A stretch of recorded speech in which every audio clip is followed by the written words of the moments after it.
ಕರಡಿಪುರ ಅನ್ನುವಂತಹ ಚಿತ್ರ ಸುಂದರರಾಜ್ ಮತ್ತು ಮೇಘನಾ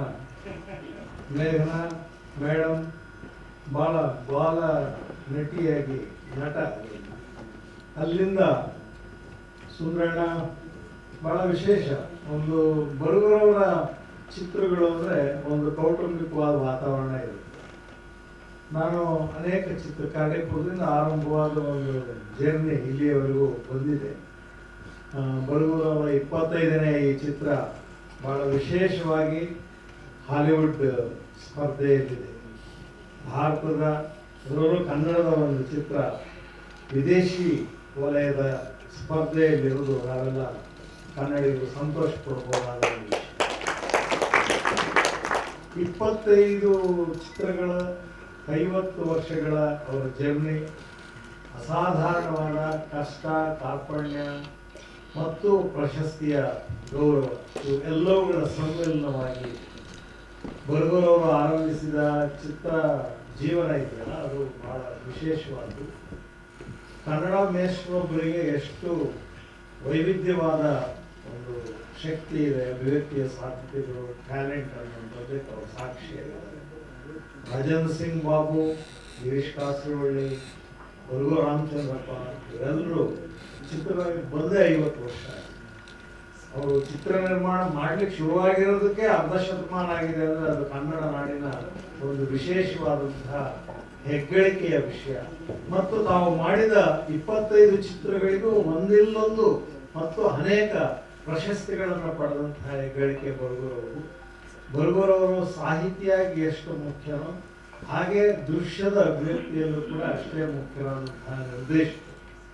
ಪಂಪನ 2 ಕಾವ್ಯಗಳನ್ನ ಆಧರಿಸಿ ಅವನ ಇತಿವೃತ್ತವನ್ನ ಇಟ್ಟುಕೊಂಡು ಅಥವಾ ಅವನ ಜೀವನದ ವಿವರಗಳನ್ನ ಆಧರಿಸಿ ಚಿತ್ರಿಸಿರುವಂತಹ ಮಹಾಕವಿ ಕನ್ನಡ ಚಿತ್ರ ಚರಿತ್ರೆಯಲ್ಲೇ ಒಂದು ವಿಶಿಷ್ಟವಾದಂತಹ ಅನೇಕ ಬಗೆಯ ಈ ರೀತಿಯ ಅಂದರೆ ಸಾಹಿತ್ಯ ಮತ್ತು ಅಧಿಕಾರಕ್ಕೂ ಮತ್ತು ಸಾಹಿತ್ಯಕ್ಕೂ ಮತ್ತು ರಾಜಕಾರಣಕ್ಕೂ ಇರುವಂತಹ ಸಂಬಂಧದ ಅನೇಕ ಸೂಕ್ಷ್ಮಗಳನ್ನು ಈ ಚಿತ್ರ ವಿವರಿಸುತ್ತೆ. 2 ಪ್ರಧಾನವಾದಂತಹ ದೃಶ್ಯಾವಳಿಗಳಿವೆ. ಒಂದು ಆದಿಪುರಾಣದಿಂದ ಭರತ ಬಾಹುಬಲಿಯರ ಸಂಘರ್ಷ ಅಥವಾ ಯುದ್ಧ, ನಮ್ಮಿಬ್ಬರಿಗೆ ಸಂಬಂಧಪಟ್ಟ ಯುದ್ಧ ನಮ್ಮಿಬ್ಬರಿಗೆ ನಡೀಬೇಕೆ ಹೊರತು ನಮ್ಮ ಸಲುವಾಗಿ ಬೇರೆಯವರು ಜೀವತ್ಯಾಗವನ್ನು ಮಾಡಬಾರದು ಅನ್ನುವಂತಹ ಒಂದು ವಿವೇಕವನ್ನು ಕನ್ನಡ ನಾಡಿಗೆ ಮೊದಲು ಕೊಟ್ಟವನು ಪಂಪ. ಹಾಗೆ ಅದು ಪ್ರಾಕೃತದಲ್ಲಿ ಬಹಳ ದೊಡ್ಡ ಚರ್ಚೆಯ ವಿಷಯ. ಅದು ಆ ಮೀಮಾಂಸೆಯೇ ಇವತ್ತಿಗೂ ನಮ್ಮ ನಡುವೆ ಬೆಳೆದಿದೆ. ಇವತ್ತಿನ ಯುದ್ಧದ ಅನೇಕ ವಿಷಯಗಳನ್ನ ಅದು ಚರ್ಚೆ ಮಾಡಿ. 2ನೇದು ಕುಲದ ಪ್ರಶ್ನೆ.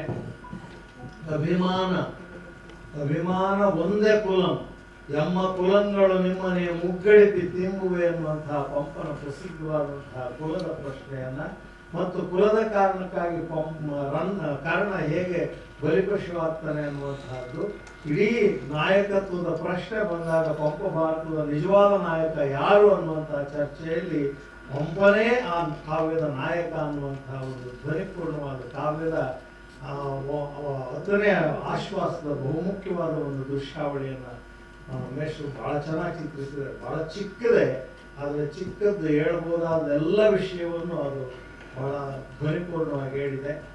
ಈ ಚಿತ್ರದ ಜೊತೆಯಲ್ಲಿ ಇನ್ನೂ ಅನೇಕ ಚಿತ್ರಗಳು ಅವರು ಮಾಡಬೇಕು ಅಂದ್ಕೊಂಡಿರುವ ಅನೇಕ ಚಿತ್ರಗಳು ಮುಂದೆ ಬರಲಿ ಅಂತ ಆಶಿಸ್ತಾ, ಒಂದೆಲ್ಲ ಒಂದು ಹಿಂದಿನ ಚಿತ್ರ ಸ್ವಪ್ನ ಮಂಟಪದಲ್ಲಿ ಒಂದು ದೃಶ್ಯ ಇರ್ಬೋದು ಅಂತ ಹೋದೆ, ಹೆಚ್ಚು ಕಡಿಮೆ ನಾನೇ ಅದೊಂದು ವಿಲನ್ ಆಗಿಬಿಟ್ಟಿದ್ದೆ. ನನಗೆ ಬಹಳ ಖುಷಿಯಾದದ್ದು ಸುಂದರ್ ರಾಜ್ ಅವರ ಪಾತ್ರ ಇದರಲ್ಲಿ. ಆ ಗುರು ಯಾರು ಅಂತ ನೋಡಿರ್ಲಿಲ್ಲ, ಗುರು ಯಾರು ಅಂತ ನಾವು ಕಂಡಿರ್ಲಿಲ್ಲ. ಎಷ್ಟೋ ಸರಿ ಕೆಲವು ಪಾತ್ರಗಳು ಬಂದ್ರೆ ಕಳೆದ 40 ವರ್ಷದಿಂದ ನಾನು ಪಂಪನ 2 ಕೃತಿಗಳನ್ನ ಗಂಭೀರವಾದ ವಿದ್ಯಾರ್ಥಿಯಾಗಿ ಅಧ್ಯಯನ ಮಾಡಿದ್ದೀನಿ. ಆದ್ರೆ ಗುರು ಒಬ್ಬ ಹೆಂಗಿರ್ಬೋದು ಅನ್ನೋದನ್ನ ಈ ಚಿತ್ರ ನೋಡಿದ ಮೇಲೆ ನನಗೆ ಹೆಚ್ಚು ಒಂದು ರೀತಿಯಲ್ಲಿ ದಾರ್ಶನಿಕತೆ ಅಂತೀವಲ್ಲ, ದರ್ಶನ ಬಹಳ ಅದ್ಭುತವಾದ ಮಾತು. ಆ ದರ್ಶನ ಅನ್ನೋದು ಬಹುತೇಕ ಕವಿರಾಜ ಮಾರ್ಗದ ಒಳ್ಳೆಯ ಕಾವ್ಯ ಯಾವುದು ಅನ್ನುವಂಥದ್ದಕ್ಕೆ ಅತ್ಯುತ್ತಮವಾದ ಸಾಕ್ಷಿ ಪಂಪನತೆ. ಪಂಪನ 2 ಕೃತಿಗಳ ಆಧಾರದ ಮೇಲೆ ಇಡೀ ಕನ್ನಡ ಸಾಹಿತ್ಯ ನಿಂತಿದೆ. ಅದು ಅಭಿವ್ಯಕ್ತಿಯ ಸಂದಿಗ್ಧದ 2 ಸಂಘರ್ಷಗಳನ್ನು ಹೇಳುತ್ತೆ.